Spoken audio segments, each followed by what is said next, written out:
진행하고 시작하도록 하겠습니다. 오늘은 얼굴에서 나타날 수 있는 질환 중에서 안면 홍조에 대한 이야기를 해드릴 거예요.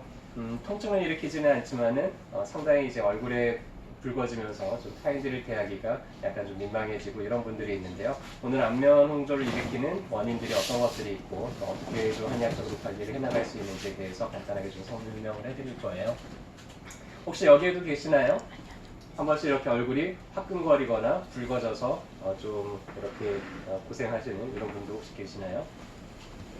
네, 다행히도 여기는 안 계시네요. 혹시 주변에서 그런 분들 보신 적 있을 거예요. 안면 홍조라는 거는 안면에 주관적으로 판단되는 붉음, 땀이 나고 열이 나고 하는 것이 일시적으로 반복하고 그것이 자꾸 이제 반복되는 주기적으로 반복되는 질환이고요. 피부 밑에 있는 작은 혈관수가 늘어나거나 혈관 속으로 흐르는 피의 양이 늘어나는 거예요.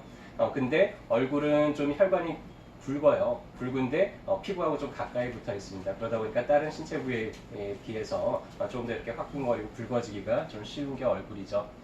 주로는 이제 혈관이 확장이 되거나 아니면 교감신경이 항진이 되면서 말초혈관이 과하게 항벌을 수축하면서 혈액량이 갑자기 일시적으로 늘어나면서 생기는 경우들이 많은데요. 몇 가지로 이제 홍조의 원인을 좀 분류를 해볼 수가 있어요. 가장 흔한 게 이제 생리적인 홍조죠. 갑작스럽게 강한 심리적인 자극, 뭐 당황하거나 좀 창피하거나 아니면 스트레스를 받거나 그럴 때 이제 유발이 됩니다. 창피해서 얼굴이 붉어졌는데 얼굴이 붉어서 더 창피해지는 그런 질환이죠. 그래서 또 운동을 많이 하거나 사우나 같은 거 많이 하거나 뜨거운 음료를 마시거나 초콜릿 같은 거를 먹거나 매운 음식을 먹거나 그럴 때 이제 붉어지는 그런 거는 그냥 생리적으로 보고요. 이제 병리적인 홍조가 몇 가지가 있는데 가장 흔한 건 폐경기 홍조예요. 폐경기 여성들의 한 50%, 많게는 한 85%가 경험을 하게 되는데요. 좀 일찍 폐경이 되거나 아니면 난소를 제거하는 수술을 받으신 분들은 조금 더 일찍 시작을 할 수가 있습니다. 그 외에 홍조를 유발하는 약물들이 있어요. 그래서 여러분들이 혹시 먹는 약물 중에서 그런 게 있는지 한번 살펴볼 필요가 있는데 가장 흔한 게 칼슘 채널 차단제라고 하는 혈압약이에요. 뭐 노바스크나 이런 종류의 약들이죠. 협심증 약들 중에서도 그렇고요. 발기부전 치료제로 쓰는 실데나필이나 이런 것들도 홍조를 유발한다고 알려져 있고요. 유방암 후에 이제 유방암 재발 억제를 하기 위해서 먹는 타모시펜 같은 약도 그렇습니다. 골다공증 약으로 먹는 랄록시펜도 그렇고요. 뭐 일주일에 한 번씩, 한 달에 한 번씩 먹는 약 있잖아요. 그 약도 좀 홍조를 잘 일으키고 니코틴산이나 아니면 파킨슨 약으로 먹는 브로모크립틴 같은 경우도 좀 홍조를 잘 유발한다고 알려져 있습니다. 그래서 만약에 그런 약을 드시는 분들이 좀 홍조를 경험한다 그러면 한 번 정도 그 병원에서 좀 상의를 할 필요가 있고요. 또 2차성 홍조가 있는데 질환으로 인해서 생기는 홍조들이에요. 주사나 아니면 이계측도 신경증후군이나 갑상선 항진증이나 유암종 증후군이라는 질환으로 인해서 2차적으로 이제 홍조가 발생이 되는데요. 일단 가장 흔한 거는 갱년기죠. 갱년기가 되면은 여자 나이가 20대에서 40대 사이에 에스트로겐 분비가 왕성해졌다가 이제 나이 40이 지나면서 점점 아주 급격하게 이제 감소를 하게 됩니다. 에스트로겐 분비 능력이 이제 저하가 되다 보니까 시상 하부에서 체온 조절점 자체가 하강이 돼요. 그래서 조금이라도 열이 쌓이면은 훅 달아오르는 현상으로 이렇게 나타나게 되고요. 보통 45세, 50세 기준으로 해가지고 전후로 폐경이 찾아오게 되는데 그 전후로 가장 많이 이렇게 얼굴이 달아오르는 홍조 증상이 발생이 되고 보통 한 55세에 넘어가면은 이제 자연적으로 좀 소실이 되는 그런 경향을 보이게 됩니다. 두 번째로 이제 흔한 질환은 갑상선 기능 항진증이에요. 갑상선이라는 거는 대사를 조절하는 기관인데 대사가 전반적으로 이제 항진이 됩니다. 외관적인 특징으로는 갑상선 있는 부위가 약간 부어 있거나 눈이 좀 튀어나와 있는 경우들이 많고요. 갑상선 기능이 항진이 되면 더워요. 자꾸 몸에서 열이 나고 화끈거리고 땀도 많이 흘리고 먹어도 또 금방 배가 고프고 체중은 자꾸 줄어들고 이런 식의 이제 반응이 나타나면서 얼굴에 이제 홍조가 나타나는 경우들이 있고요. 드물게 이제 주사라고 하는 피부병이 있어요. 열 자극을 받으면 얼굴이 붉게 달아오르면서 이렇게 빨갛게 착색이 되기도 하고 이런 질환입니다. 상당히 좀 피부 질환 중에서는 잘 치료가 되지 않는 난치 질환으로 알려져 있고요.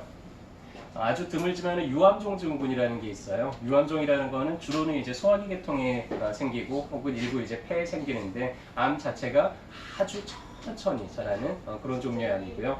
유암종의 특징이 세로토닌을 왕성하게 이제 분비를 해요. 그러다 보니까 몸에 여러 가지 이런 세로토닌의 분비량이 늘어나면서 혈관이 확장되고 그러면서 이제 홍조를 일으키는 그런 질환이고요.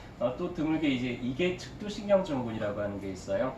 이 신경이 미각이나 이런 쪽을 이제 담당을 하게 되는데 이쪽이 너무 민감해지는 자극을 받아서 너무 민감해지는 거예요. 그러면은 조금만 이제 자극적인 음식을 먹더라도 이 부위가 이렇게 빨갛게 달아오르는 이런 질환이 생기게 됩니다. 자, 이런 특이 질환으로 인해서 생긴 게 아니고 약물로 인해서 생긴 게 아니고 폐경기로 인해서 생긴 게 아닌 대체적으로 그 외에 이제 생리적으로 생기는 것들은요, 상열하한증이라고 불러요. 한의학에서는.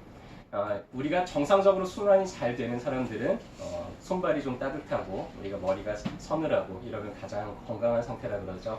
근데 순환이 잘 안 되면 뜨거운 거는 가만히 놔두면 어디로 가요? 자꾸 위로 몰리게 되죠. 또 차가운 것들은 가만히 놔두면 자꾸 밑으로 몰리게 됩니다. 그래서 좀 순환력이 떨어지고 생명력이 떨어질수록 점점 얼굴들은 달아오르기 시작하고 손발은 차갑고 배는 서늘하고 이런 증상들이 이제 나타나게 되는데 전반적으로 좀 건강이 계속 안 좋아지고 있다는 하나의 지표로 볼 수가 있죠. 그래서 이런 것들이 좀 잘 순환될 수 있도록 도와주는 그런 치료 방법들이 한의학에서는 많이 있어요. 대체적으로 이제 상열화증이 생기는 가장 큰 원인 중에 하나가 스트레스예요. 우리 스트레스 받으면 뭐 받는다 그러죠? 열받는다 그러잖아요. 또 뭐라 그래요? 기가 막힌다 그러죠. 그래서 기가 가운데서 콱 막혀서 위아래로 소통이 안 돼요. 또 열을 받으니까 자꾸 이 열이 위로 올라가면서 달아오르는 이런 증상들이 잘 생기는데, 이런 분들한테 이 코피를 내주는 방법이 상당히 효과적이에요. 열이 자꾸 위로 차기 때문에 비강에서 사열을 시켜주면은 머리에 열이 차서 생기는 제반적인 증상들, 뭐 달아오른다든지 머리가 아프다든지 눈이 충혈이 된다든지 뭐 비염이나 어지럼증이나 다양한 이런 열로 인한 증상들을 해소를 할 수가 있고요. 한약 중에는 그런 순환을 좀 도와줄 수 있는 처방들이 많이 있습니다. 어떤 분들은 몸에 너무 물이 부족해서 열을 붙잡지 못해가지고 달아오르는 경우들이 있고요. 그런 경우에는 이제 진액을 채워주는 종류의 약들을 쓰게 되고, 어떤 분들은 그냥 태생 자체가 너무 열이 많아요. 그래서 열이 꽉꽉 차서 변비도 있고 좀 이렇게 성격도 급하고 이런 분들이 있는데, 그런 분들은 전반적으로 열을 가라앉혀주는 그런 약들을 쓰게 되고, 그래서 변증에 맞춰가지고 약을 쓰게 되면은 얼마든지 그런 증상들도 극복이 가능하죠. 일단은 내가 평소에 좀 이렇게 잘 달아오르는 분들은요, 음식 자체를 좀 서늘하게 하고 기온 자체를 좀 떨어뜨리는 것도 도움이 된다고 하고요. 어떤 분들은 이제 겨울만 되면 얼굴이 빨개지는 분들이 있어요. 이런 분들은 좀 보온에 신경을 쓸 필요가 있고, 스트레스 관리, 뭐 요가나 명상 같은 것들을 하면서 평소에 내가 좀 스트레스를 잘 이완시키는 그런 방법들을 좀 연습하는 것도 도움이 되고요. 충분히 균형 있는 영양가 있는 식사들을 하는 게 도움이 많이 됩니다. 일단 내가 먹고 있는 약들이 있다 그러면은 그 약으로 인한 부작용은 아닌지 한 번 정도 상의해 볼 필요가 있고요. 초콜릿이나 치즈 같은 경우는 좀 홍조를 잘 유발한다고 알려져 있어요. 이런 음식들 피해주고, 카페인이나 술 같은 거 좀 피해주는 게 좋습니다. 자, 그렇게 일상 관리를 잘 했는데도 자꾸 얼굴이 달아올라요. 잘 해결이 안 될 때는 어디 가서 해결을 하면 될까요? 어깨동마니언이야. 질문을 너무 빨리 했나 보네요. 준비가 안 된 상태에서 제가 여쭤봤나 봐요. 자, 얼굴이 자꾸 달아올라요. 어디 가서 치료를 받나요? 아이고, 정답이네요. 감사합니다.